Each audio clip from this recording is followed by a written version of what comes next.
Hermanos, esta comunidad se ha caracterizado por un don muy especial del Señor.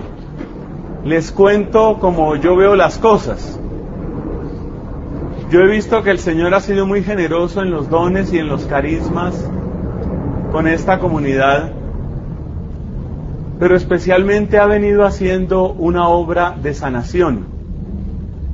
Yo creo que la palabra más importante, la palabra que ha marcado la vida de mucha gente y que seguirá marcando la vida de mucha gente, es la palabra sanación, especialmente la sanación interior.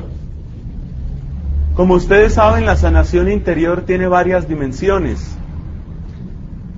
A veces es sanación de recuerdos, a veces es sanación intergeneracional, a veces es sanación de experiencias muy duras que hemos tenido, como es el caso terrible del aborto. La sanación tiene muchas dimensiones. Y por eso le he pedido al Señor que me muestre qué desea Él que compartamos en este momento sobre ese don tan grande. Porque si Dios está regalando tanta sanación, es por una sola razón. Porque, como le dijo Él a Moisés, Él ha visto, Él está viendo la aflicción de su pueblo. Dios no es ciego ni es sordo a las heridas y al clamor de sus hijos. Y por eso Dios ve y conoce el dolor de su pueblo. Y con un corazón compasivo, con un corazón entrañable de papá, regala multitud de dones, de oportunidades y de carismas para que nosotros experimentemos cómo Él nos restaura, cómo Él nos levanta, cómo Él limpia nuestro rostro, seca nuestras lágrimas y nos permite reconocerle como Señor y Mesías, y nos permite proclamar también su gloria. De tantas cosas bellas y verdaderas sobre la sanación, hoy quiero hablar de un tema que es muy difícil. A veces me pongo a pensar por qué tantas personas, a pesar de que pasa el tiempo, sienten que hay algo en ellas que no sana o que no se sana. Si tuviéramos que ponerle un título a esta predicación, podríamos llamarlo La sanación de lo irreparable. Porque hay en nuestras vidas cosas que se pueden reparar, pero hay cosas que sentimos que las hemos perdido para siempre. Oportunidades que sentimos que ya no volverán. Amistades o personas que de alguna manera han desaparecido ya de nuestras vidas.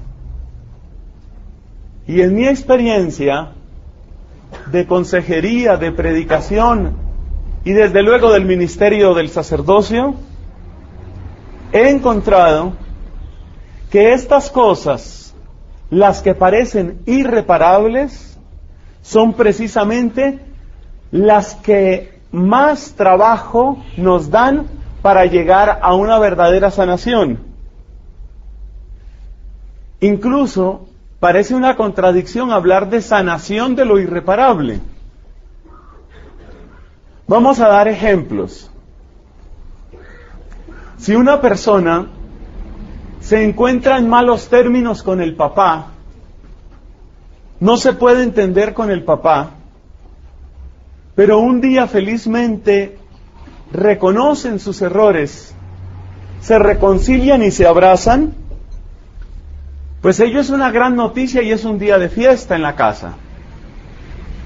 Pero ¿qué tal que ese papá haya fallecido? ¿Qué tal que ya no haya oportunidad para dar ese abrazo, para pedir ese perdón, en ese caso nos encontramos con una situación que podemos llamar irreparable. Y en ese caso, humanamente parece imposible la sanación. ¿Cómo me puedo sanar del abrazo o del cariño de mi papá si él ya no está? Este caso es un ejemplo en el que vemos lo que significa la palabra irreparable. Y así hay otros casos.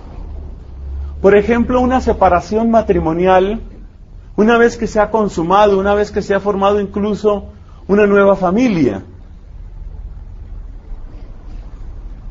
Es un tema muy complejo porque muchas veces las personas terminan viviendo, por lo menos desde el punto de vista del derecho de la iglesia, están viviendo en adulterio simplemente. Pero supongamos que la persona tiene la fortaleza interior de dejar su adulterio. Por ejemplo, una mujer que hace muchos años se separó, tanto el esposo o el que fue su esposo como ella han hecho nuevos hogares, pero ella entra en un proceso de conversión, se da cuenta de que no quiere ni puede vivir en adulterio, deja su nueva relación, pero de pronto no tiene esperanzas de que el que fue su esposo vaya a hacer lo mismo y que haya una verdadera reconciliación. Aquí también estamos ante un ejemplo de algo irreparable. Muchas veces, cuando este tipo de experiencias marcan nuestra vida, una sombra de amargura trata de adueñarse de nosotros. Porque precisamente como parece que es irreparable una situación, entonces lo que sentimos es que ya no tenemos derecho. Por ejemplo, que ya no tenemos derecho a ser felices, que ya no tenemos derecho a predicar, que ya no tenemos derecho a dar testimonio, que ya no tenemos derecho a interceder. Muchas personas se autodescalifican. Y Dios está perdiendo muy buenos colaboradores porque hay personas que se autodescalifican. Como yo puede sentir una persona, como yo soy un fracasado, como yo fui un fracasado o una fracasada en mi matrimonio, estoy descalificado. Es la autodescalificación. Estoy descalificado. Yo lo único que puedo hacer es permanecer en la oración, que no es poco ciertamente, permanecer en la oración, pero a mí no me pidan nunca que dé un testimonio, porque yo, como soy un fracaso en el matrimonio, yo, como nunca pude reconciliarme con mi papá, yo, como he sido un fracaso laboralmente, ese es otro ejemplo interesante, yo, como soy un fracaso, yo no tengo el derecho de dar testimonio. Y hay personas incluso que llegan a sentir que no tienen el derecho de alabar a Dios, que no tienen el derecho de alegrarse con el Señor, que han perdido ese derecho, porque en sus vidas hay algo que es irreparable. Pero hermanos, si nosotros nos vamos al testimonio de la Sagrada Escritura, y si nosotros miramos la historia de la Iglesia, y si nosotros miramos lo que el Señor está haciendo, descubrimos con gozo una realidad que es muy hermosa. El Señor abre caminos también en las situaciones irreparables. Como sé que esto suena prácticamente increíble, como sé que esto es difícil de creer, lo mejor es que miremos primero unos testimonios. Porque quiero, en el nombre del Señor, que a medida que vayas recibiendo estos ejemplos que te voy a dar, tú vayas sintiendo que tú tienes derecho, que Dios restaura y defiende tus derechos, y que Dios te devuelve el derecho de alabar, el derecho de amar, el derecho de interceder y el derecho de testimoniar su gloria. Es muy importante que tú y todos nosotros descubramos que Dios es un Dios que restaura nuestros derechos. Porque cuando Cristo Jesús dijo, yo he venido para que tengan vida, no dijo, yo he venido para que tengan vida los que les fue bien en el matrimonio. Ni dijo, yo he venido para que tengan vida los que nunca abortaron. Ni dijo, yo he venido para que tengan vida los que son un éxito en el trabajo. Ni dijo, yo he venido para que tengan vida los que tienen hogares modelo. Jesús, cuando consagraba en la última cena ese vino como su sangre de salvación, y Jesús, cuando luego en la Santísima Cruz derramaba su sangre, estaba derramándola por todos, sabiendo lo que nosotros somos, sabiendo lo que hemos vivido, sabiendo lo que nos ha pasado. Si Cristo hubiera derramado su sangre por los buenos, por los que no han cometido errores y por los que no tienen nada irreparable en sus vidas, Jesús nunca hubiera podido ayudar a su propia familia. Así como lo oye. La familia de Jesús, mis hermanos, es una familia llena de cosas vergonzosas. No estoy hablando de María y de José. Estoy hablando de los antepasados de Jesús.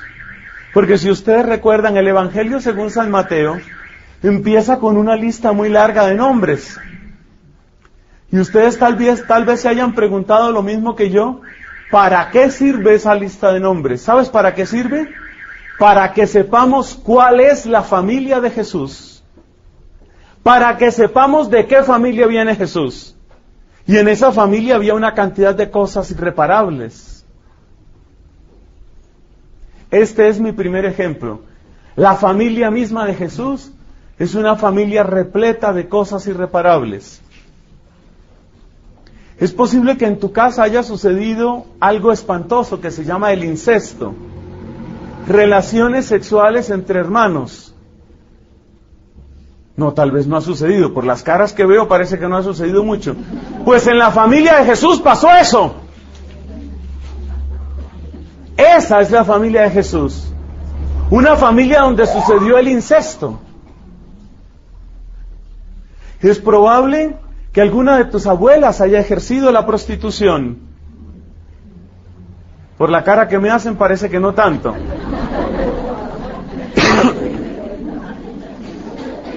Pues quiero decirte que una de las antepasadas de Jesús era prostituta, requete prostituta y recontra regate prostituta. Y todo el mundo sabía que era prostituta. Y se llamaba Rahab. Y de esto nos cuenta la Biblia, de esta mujer que era así, que tenía esta característica. La gente habla de un árbol genealógico. Pues en tu árbol y en mi árbol hay de todo. De manera que no nos pongamos cara aquí de gente demasiado importante, que si sacudimos ese árbol, cae de todo.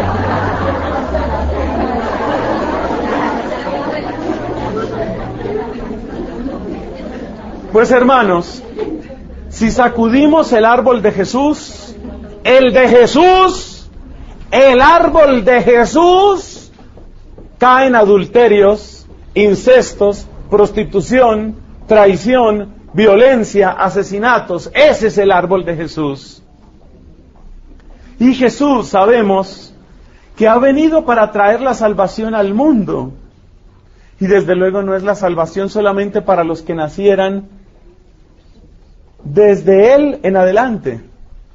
Jesús vino para traer salvación para todos, todos incluso los que estuvieran abiertos y dispuestos para esa salvación, habiendo nacido antes que Él. Esta es mi sangre, dice Jesús, la sangre de la nueva alianza que es derramada por vosotros y por muchos, y por muchos. Y en esos muchos están los que viven situaciones irreparables. La más antigua tradición de la Iglesia habla de esta mujer, María Magdalena, como una mujer en la que habían sucedido cosas aparentemente irreparables. Una mujer que seguramente tú no hubieras querido tener nunca como vecina. Una mujer que te hubiera dado pena que apareciera en tu libreta de teléfonos. Una mujer que no hubieras querido que pisara el umbral de tu casa. A esa mujer, Cristo la escogió como la primera testigo de la resurrección. A esa mujer, Cristo la transformó de tal manera que hay incluso hermosísimas leyendas sobre lo que fue el final de la vida de María Magdalena. Hay una leyenda que se propagaba mucho en la Edad Media, que decía que María Magdalena había sido la primera monja contemplativa de la Iglesia. La primera monja contemplativa. La palabra monja, lo mismo que la palabra monje, viene del griego y significa el que vive solo para Dios, el que vive en soledad para Dios. Una antiquísima tradición enseña que María Magdalena fue la primera monja. Claro que si me oyen las monjas no sé qué pensarán con esa patrona. Pero María Magdalena es reconocida en las historias de la Edad Media como la primera monja y como la mujer después de la Santísima Virgen María. Mira qué contraste. La mujer de más alta oración. Esa era la idea que había de Santa María Magdalena. La mujer de más alta oración, de más alta contemplación y de dones místicos más profundos. María Magdalena, de la cual se cuenta que habría muerto, según esa historia, habría muerto en las costas de Francia, desde luego en el siglo I, después de llevar una vida de ermitaña y de contemplación. Primera monja, María Magdalena. Una vida que parecía irreparable. La vida de la Iglesia, la historia de la Iglesia está llena de esos relatos sobre situaciones que eran irreparables y a las cuales, sin embargo, Dios les da un giro. Soy sacerdote dominico por bondad y gracia de Dios. En mi comunidad dominicana he aprendido a amar la vida de otra mujer. Esta se llama también María, pero no es María la madre de Jesús ni María Magdalena, sino es María Ramos. Aquella española a la cual la Virgen María le regaló el milagro de la renovación del cuadro que se venera en Chiquinquirá. Es una historia bella y voy a resumirla pensando en aquellas personas que tal vez no la conozcan, porque es la historia de una vida irreparable, sanada por el amor de Dios. Y el objetivo, te repito, es que tú experimentes en tu corazón una certeza. Para Dios nada hay imposible. Lo que Dios hace con estas vidas es otorgarles, es regalarles lo que yo llamo un giro. Dios le da un giro a la vida. Sobre esta palabra giro vamos a hablar en la parte final de esta enseñanza. Pero volvamos a la historia de María Ramos. María Ramos es una mujer que vivió en el siglo XVI. María Ramos, una española que tenía un gran anhelo en su corazón, un anhelo perfectamente entendible y muy bello para una mujer. Quería ser esposa, quería ser mamá, quería un hogar bello, quería la paz de una familia, sentirse amada como esposa, sentirse feliz como madre. Un sueño muy natural, muy frecuente y muy hermoso. Esta mujer, sin embargo, se encuentra con una realidad espantosa. Empieza a darse cuenta que su esposo es infiel. La infidelidad llega como una desgracia, como un terremoto a su corazón de mujer, de esposa y de madre. Ella siente que el proyecto de su vida se va al piso. Ella siente, sobre todo, que las posibilidades de felicidad se le han acabado. Porque lo que era su gran deseo es imposible. Se está desarmando en sus propias manos, ante sus propios ojos. María Ramos toma una resolución entonces, como buena española de decidido carácter. Su resolución es: voy a luchar y voy a defender mi sueño, mi hogar, voy a luchar. Y empieza a dar la pelea y a buscar que se conserve el vínculo matrimonial. Y empieza a luchar porque se conserve el hogar, pero todos sus esfuerzos parecen fallidos. Finalmente, el esposo de ella, un hombre que al parecer nunca apreció qué clase de mujer tenía, o tal vez hay detalles que nos hacen falta, tal vez toda la culpa no era de él, eso solo lo sabe Dios. Lo que nosotros sabemos es de los esfuerzos de ella. La historia no hace constar qué hizo o qué no hizo él para salvar el matrimonio. Lo cierto es que sí hizo algo que no ayudaba mucho al matrimonio: irse. Se fue de España y vino a América, a la recién descubierta América. Vino aquí, evidentemente no con mucho propósito de arreglar la casita para traer luego a María Ramos. Él estaba fugándose. Esta mujer siente una puñalada en su corazón porque el abandono, el radical abandono de su esposo es una afrenta aún mayor a su ser de mujer, a sus afectos tan intensos de corazón. Pero entonces toma una nueva resolución. Quiere todavía seguir luchando y lo que parece increíble, sobre todo para las condiciones de viaje de esa época, se decide también ella a venir desde España a América. Por eso resulta María Ramos aquí en América. Cuando yo he venido conociendo esta historia, he venido también comprendiendo que hay cosas que se han repetido muchas veces a lo largo de los siglos. Y que los problemas que tal vez nosotros vemos en nuestras familias, con un ligero retoque, parece que se han dado siempre. Estando ella acá, ya vinculada a una asociación de laicos, llamaríamos nosotros hoy, eran mujeres piadosas de la época, más o menos como quien asiste a un grupo de oración. Estando ella vinculada a ese grupo de oración, que no sé si se llamaba de los ángeles o de qué se llamaba,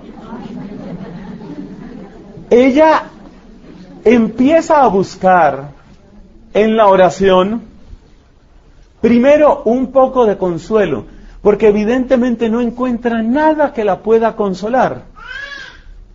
Para un corazón verdaderamente enamorado, no se reemplaza un esposo con otro hombre. No es asunto de quito uno y pongo otro. De manera que ella solo encuentra un poco de consuelo en la oración y por eso empieza a aficionarse a la oración, empieza a practicar la oración, el tiempo va transcurriendo y ella tiene que llegar a una conclusión dolorosísima. Lo de mi matrimonio, que era el sueño de mi vida, es irreparable. El sueño de mi vida es irreparable. Esto no tiene solución. Irreparable. Pero cuando ella llega a esa conclusión, afortunadamente, ya está cerca de Dios. Por eso ella no cae en la desesperación, ni tampoco contrata a algunos sicarios para que todo parezca un accidente.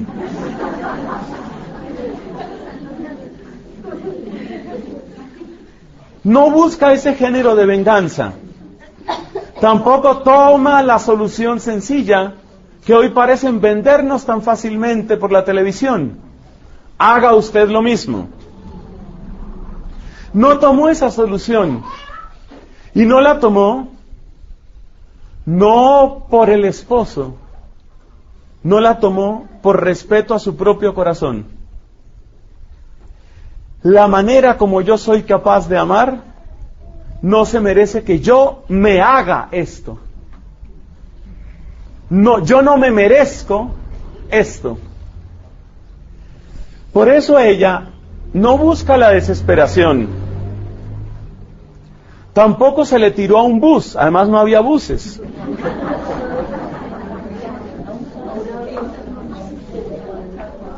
Los edificios más altos de la época tenían 2 o 3 pisos. María Ramos no busca el camino de la desesperación. Y aunque no puede negar el dolor que le embarga, afortunadamente se ha unido ya de corazón a Dios. Y entonces practica lo que ella ha descubierto que le trae un poco de paz. Y realmente la obra que hizo Dios en el corazón de María Ramos fue muy grande. Muy grande. Ella se establece finalmente en el lugar donde hoy existe el pueblo de Chiquinquirá en Boyacá. Se establece allá y empieza a practicar la oración. Ya no solo la oración en grupo con las otras compañeras de esa asociación o de esa cofradía o como se llamara, hermandad. Ya no empieza a practicar solamente la oración con ellas, sino que empieza a practicar seriamente la oración, ella. Realmente la palabra clave en la vida de María Ramos, después de que ella descubre su situación irreparable, es practicar seriamente la oración. Quiero destacar el adverbio seriamente. Practicar seriamente la oración. Dijimos que ella al principio oraba como buscando un calmante. Faltaban unos siglos para que se inventara la aspirina. Las cajas de Dolex nunca llegaban. De manera que ella al principio buscaba la oración evidentemente como un analgésico, como un calmante. Todos empezamos así, todos. Eso no vengamos con historias de... Yo llegué a esta comunidad porque había en mí una necesidad muy grande de adoración y entonces... No, uno llegó porque tenía problemas. Llegó porque tenía dolores. Lo que pasa es que uno disimula mucho. Uno disimula mucho, pero cuando empiezan con la alabanza y con que Dios te ama, empieza... Y dice uno, bueno, ¿y ese llanto de qué es? En algunas personas es llanto porque... ¿Por qué podrá ser? Una gripa, por ejemplo. En otros casos es una enfermedad, una conjuntivitis, pero en la mayoría de los casos nosotros, lo mismo que María Ramos, hemos llegado porque tenemos dolores acumulados. Tenemos una represa a punto de desbordarse, una represa de lágrimas a punto de desbordarse. Por eso hay gente que si uno la sacude muy duro, llora. Porque tienen su represa al borde. Pero eso somos todos o casi todos. Y así era María Ramos. Ella empezó por ahí. Pero después empezó a practicar, ¿cómo? Seriamente la oración. Empezó a practicar seriamente la oración. Cuando digo seriamente significa que ella realmente dedicaba una parte muy grande de su día a la oración. Incluso las crónicas cuentan que era raro el día que ella no tuviera 2 o 3 horas de oración personal. Ella, 2 o 3 horas. Ya no estaba buscando solamente el analgésico. Evidentemente, ya ella estaba empezando a descubrir un pozo de amor en el encuentro con Dios. Ahí va el tema del giro. Pero la historia sigue. En ese caserío, porque no existía el poblado de Chiquinquirá en esa época, en ese caserío se encontró ella con una tela de la cual le contaron este relato. Le dijeron que en esa tela había estado pintada una imagen de la Virgen María. Pero como lo habían pintado con tintas muy primitivas y de mala calidad de los indígenas, el cuadro se había borrado, de manera que ya apenas se veían unas ligeras manchas de colores. En esa época en que era tan difícil conseguir todo, esa tela la habían utilizado alguna vez para trastear trigo. Cuando ella oyó que un cuadro en el que había habido una imagen de la Virgen había servido para cargar trigo, pues la gente utilizaba lo que tenía a mano y veían esa tela buena, completa, y ahí no se ve nada, pues eche trigo y trastee, mueva trigo. Ella sintió como una especie de dolor de que se hiciera eso. Y entonces pidió que ya no utilizaran más esa tela para esas cosas, puso la tela en una especie de bastidor, parecía una loca porque claro, ahí no se veía nada, y empezó a practicar su oración seria cerca de esa imagen, desarrollando unos sentimientos de ternura que verdaderamente nos conmueven. Por ejemplo, le decía a la Santísima Virgen, llamándola Rosa del Cielo: ¿hasta cuándo vas a estar escondida? ¿Hasta cuándo, Rosa del Cielo, vas a estar escondida? ¿Cuándo nos vas a regalar con tus colores?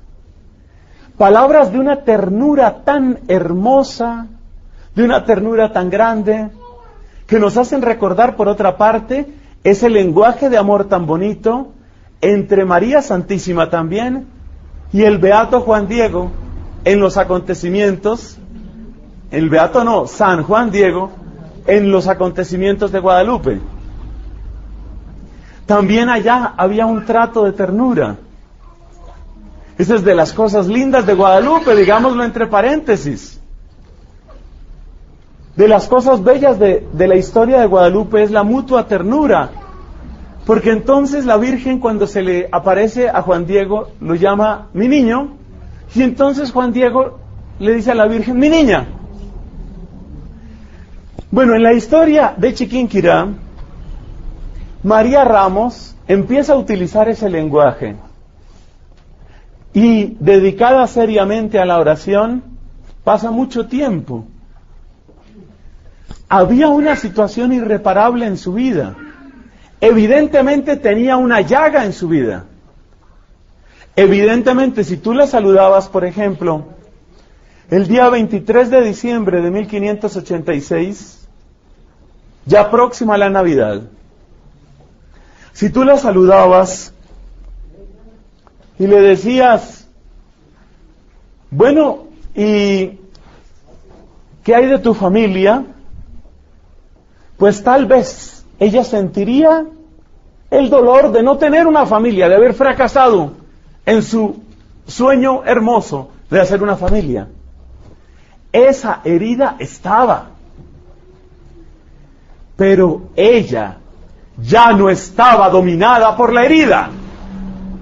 Este punto es muy importante.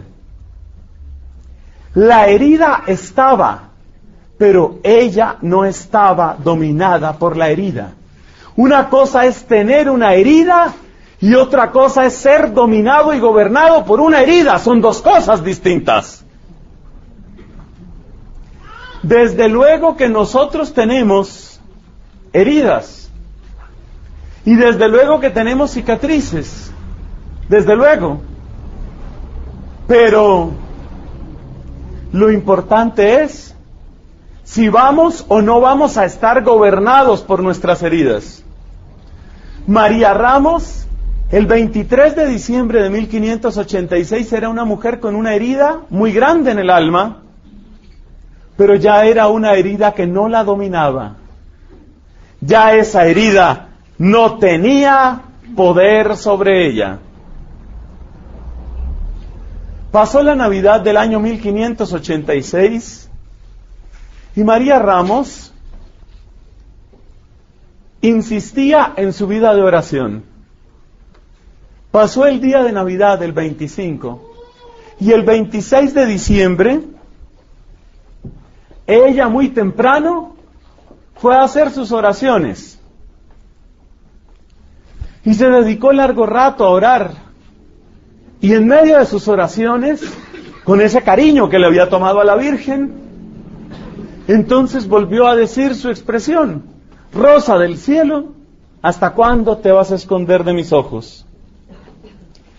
Y bueno, acabó sus oraciones, serían cerca de las 9 de la mañana o un poco menos, del 26 de diciembre de 1586. Se retiró de donde había estado orando. Unos minutos después aconteció el maravilloso milagro. Lo que esta mujer pedía acababa de suceder. Y en esa tela donde ya no se veía nada, de pronto empiezan a brillar colores hermosísimos, vivísimos, porque no fue solo que se restaurara la imagen, sino que de la tela salía luz. Y así duró durante unos minutos. El primero que vio el milagro no fue María Ramos, sino un indiecito, un niñito, parece que los niños tienen primero sensibilidad para estas cosas, un niñito que pasaba por ahí de mano de su mamacita, también una indígena. Y el niño en su media lengua llamaba y llamaba a la mamá para que viera el cuadro, porque del cuadro salía luz y el niño nunca había visto algo que echara luz. Esta historia nos muestra muchas cosas. Esta historia nos muestra, en primer lugar, que la sanación no significa la desaparición de todas nuestras heridas. Porque a veces uno cree que la sanación consiste en que uno nunca más vuelva a tener problemas y en que uno quede como si nunca hubiera tenido problemas, y eso no es cierto. Esto nos lo enseña el Santísimo Señor Jesucristo, porque al aparecerse Él, después de resucitar, no apareció con la piel entera. Cristo apareció con la piel rota. Es el Cristo glorioso. Es el Cristo vivo. Es el Cristo resucitado. Es el Cristo que está junto al Padre, y sin embargo es un Cristo con heridas. ¿Por qué? Porque las heridas, cuando son transformadas por el poder de la Pascua de Cristo, ya no tienen poder en nosotros. Porque las heridas, cuando son transformadas por la Pascua de Cristo, ya no son vergüenza, ya no son tristeza, más bien se convierten en motivo de agradecimiento, en motivo de alabanza y en testimonio muy fuerte de lo que Dios hace. Para mí, la historia de esta mujer separada, con un hogar deshecho, con un fracaso matrimonial a cuestas, y sin embargo consentida y abrazada por Dios, mimada por la Virgen María. Esta historia me enseña mucho. Dios es dueño de todos los milagros, porque en realidad es Dios quien hace todos los milagros. Dios hubiera podido hacer ese milagro a otra persona, a una muchachita soltera, o hubiera podido hacer ese milagro a un caballero muy bien casado, o a un sacerdote piadoso. ¿Por qué Dios le regaló este milagro a una mujer en fracaso? A una mujer con una herida irreparable. Porque Dios, con este ejemplo, así como con otros muchos ejemplos, Dios quería y quiere mostrarnos que Él es capaz de darle un giro a nuestra vida. Entremos en esa parte que es la última de nuestra enseñanza. Hablemos de ese giro. Amigos, lo grave no es tener heridas. Eso no es lo grave. Lo grave no es tener heridas. Lo grave es pedirle a Dios una solución a nuestra manera, a nuestra medida, a nuestro estilo. Si tú lees, por ejemplo, en el Salmo 105, donde se hace un recuento de la historia de Israel, ahí se dice, como uno de los grandes pecados que cometió el pueblo en el desierto, pidieron una comida a su gusto. Dios te va a alimentar, Dios te va a sanar, Dios va a levantar tu vida, pero no le pongas condiciones a Dios, no le digas cómo tiene que reorganizar tu vida. Si nosotros hubiéramos entrevistado con los micrófonos de RCN o de Caracol a María Ramos, y le hubiéramos preguntado, por ejemplo, en 1580, señora Ramos, ¿usted qué le pide a Dios? Que mi hogar funcione, que mi esposo vuelva, que podamos estar unidos, que tengamos hijos y que disfrutemos de ellos. ¿Eso es malo? No, es bueno, es buenísimo. Pero el plan de Dios la quería llevar por otros lados. La quería llevar por otras sendas, le quería mostrar otras cosas. La gran sabiduría de María Ramos, ¿cuál fue? Ella admitió su fracaso, ella admitió su tristeza, ella admitió lo irreparable que estaba sucediendo en su vida, ella lo admitió, porque no se volvió loca, ni empezó a soñar con que tenía un esposo, ni acumulaba 4 almohadas ahí en la cama y decía, este es mi hijo.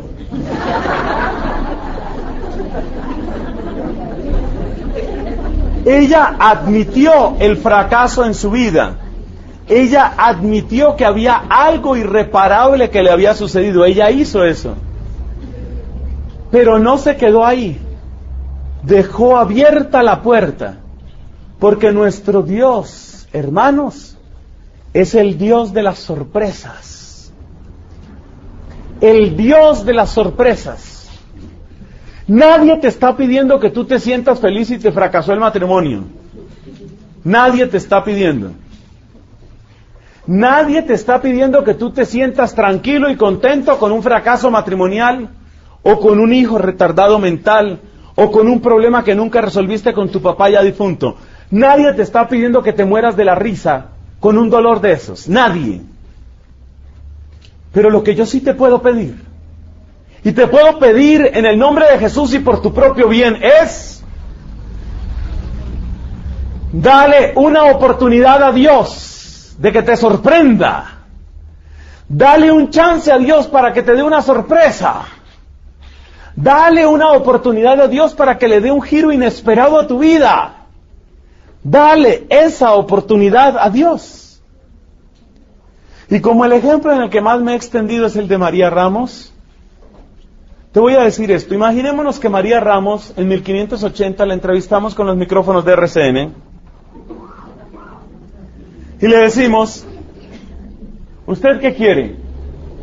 Yo quiero que mi esposo vuelva, quiero tener un hogar. Bueno, eso es lo que usted quiere.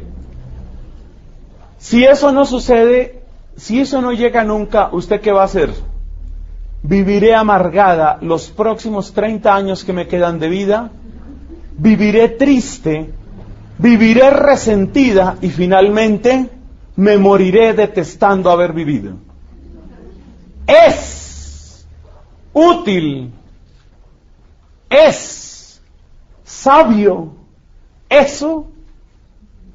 ¿Para qué hubiera servido que ella hubiera dicho eso? No solamente hubiera seguido siendo lo que fue, una mujer abandonada, sino que hubiera sido una mujer abandonada y amargada, y además sin visita de la Virgen. Mal programa. Mal programa. Muy mal programa. Amargarse, imponiéndole una situación, imponiéndole una solución a Dios. Amargarse imponiéndole una solución a Dios no produce esa solución, y sí produce que tu herida se mantenga más infectada, más dañada, más dolorosa. No te sirve, óyeme, no te sirve. Haz las cuentas. No, pero es que yo quiero que vuelva mi esposo. Nadie lo duda, nadie duda, María Ramos, que tú quieres que vuelva tu esposo. Pero dejarle solo esa posibilidad a Dios, ¿es sabio? Seguramente no es sabio. Seguramente no es sabio. Saquemos conclusiones prácticas para nuestra vida. Lo primero es que en todas las vidas, muchas más de las que pensamos, hay situaciones irreparables. Las situaciones irreparables han estado, están y estarán, de todo género. Y ustedes no se imaginan, como dice el refrán, la sed con la que otro camina. Ustedes no se imaginan los dolores que puede tener la persona que usted menos se imagina. Situaciones irreparables hay en todas las vidas. Número 2.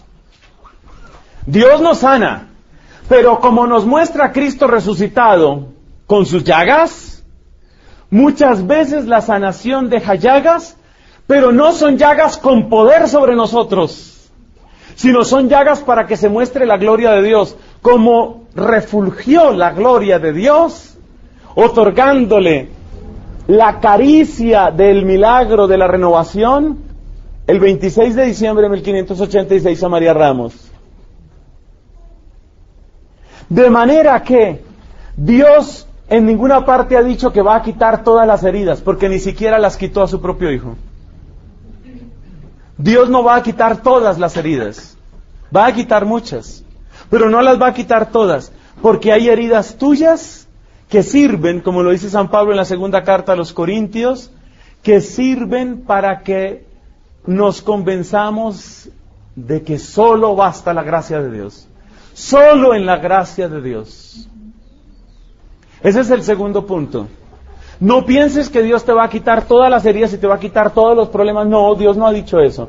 Dios lo que ha dicho es que va a transformar tu vida en victoria y en salvación, de manera que las heridas que te queden ya no son heridas con poder sobre ti. Tercer elemento práctico que sacamos de esta enseñanza. Nuestro tercer punto es: démonos cuenta, hermanos, cómo todos tenemos que hacerle duelo a las situaciones irreparables. Evidentemente hay que aprender a hacer duelo de todas esas situaciones. Nadie te está pidiendo que un día tú descubres que, por ejemplo, Dios nos libre, murió uno de tus hijos, o te traicionó un amigo, o se murió tu papá sin que pudieran perdonarse, o fracasó tu matrimonio, y que tú simplemente estés muerto de la risa y gozoso. Nadie te está pidiendo eso. Todos somos humanos, a todos nos duele y todos tenemos que vivir procesos de duelo. Hay que saber llorar por aquello que nos duele, de manera que llore sin vergüenza. Por otro lado, el duelo hay que hacerlo ante lo irreparable. Aquí estamos hablando, nuestro tema ha sido todo el tiempo lo irreparable. El duelo hay que hacerlo, pero no hay que quedarse en el duelo. Y esta es la parte más interesante. Dale una oportunidad a Dios para que te sorprenda. Dale una oportunidad a Dios para que le dé un giro a tu vida, un giro inesperado. ¿Cuántas veces ha tomado Dios a una persona, por ejemplo, que ha tenido una experiencia espantosa en su familia, para que adquiera una sabiduría tan grande que luego tiene un don de consejo y un don de consuelo y un don de predicación y un don de amor que se convierte en salud para mucha gente? Y eso no significa que su propia familia no haya fracasado, pero sí significa que esa herida ya no tiene poder sobre esa persona, sobre ese hombre o sobre esa mujer. Por eso, hermanos, vamos a darle una oportunidad a Dios. Dale una oportunidad a Dios para que te sorprenda. Tú vas a entregar en oración dentro de tu proceso de duelo, porque eres una persona creyente, tú le vas a entregar a Dios lo que estás viviendo.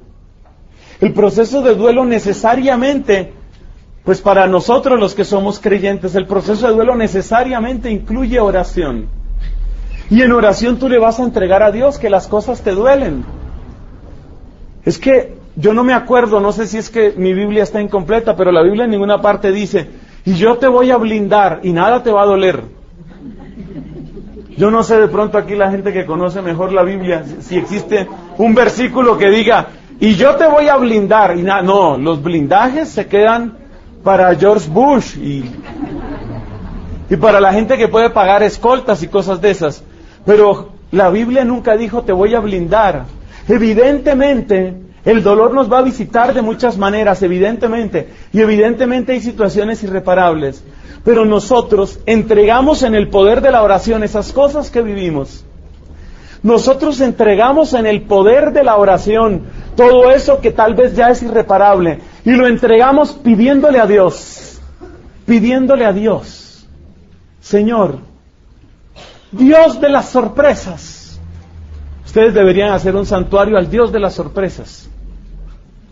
Señor, Dios de las sorpresas, Dios de las maravillas, Dios que todo lo creas, Dios que me conoces y que sabes quién soy y que sabes lo que ya es irreparable en mi vida.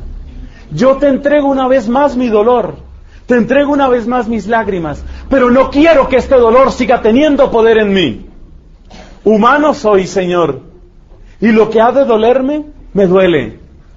Humano soy, Señor, y las lágrimas pueden brotar, y el corazón se puede arrugar, y la esperanza tiene riesgo de achicarse. Pero en ti entrego lo que soy, Señor, y te doy permiso de que me sorprendas.